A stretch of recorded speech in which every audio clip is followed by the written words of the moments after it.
Vous écoutez Les Secrets de chez nous, un podcast présenté par l'Indépendant et proposé par Philippe Congar. Ce séduisant village catalan de 220 habitants est l'un des 50 sites les plus visités de France. À Villefranche-de-Conflans, la beauté de l'endroit et des paysages vaut véritablement le détour. La tour de la Viguerie et les remparts ont longtemps défendu le village. Aujourd'hui, on visite, on regarde, on s'y repose.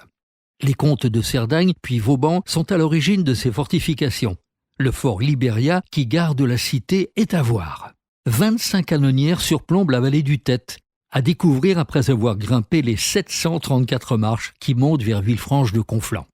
Vous pourrez aussi flâner dans les ruelles médiévales et filer vers l'église romane de Saint-Jacques et son riche mobilier. Villefranche-de-Conflans est entourée d'une nature riche et intense, avec le parc naturel des Pyrénées catalanes. Créé en 2004, il longe la frontière avec l'Espagne sur 1390 km².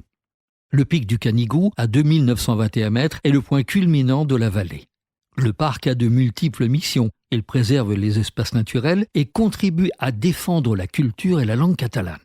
À Villefranche-de-Conflans, les habitants sont fiers de leur site préservé et classé au patrimoine de l'UNESCO. Autre particularité du village, les sorcières qui sont toujours les bienvenues. La légende raconte qu'elles viennent fêter le printemps avec les villageois. Elles peuvent aussi se cacher dans les grottes, nombreuses dans la région. Quant à la cuisine, typiquement catalane, elle sent la Méditerranée toute proche. Boudin catalan, cargolade, touronne, abricots du Roussillon enchanteront votre palais.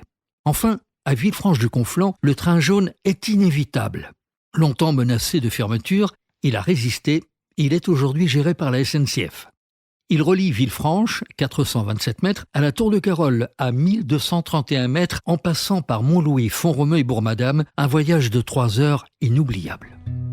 C'était Les Secrets de chez nous, un podcast présenté par l'Indépendant et proposé par Philippe Congar.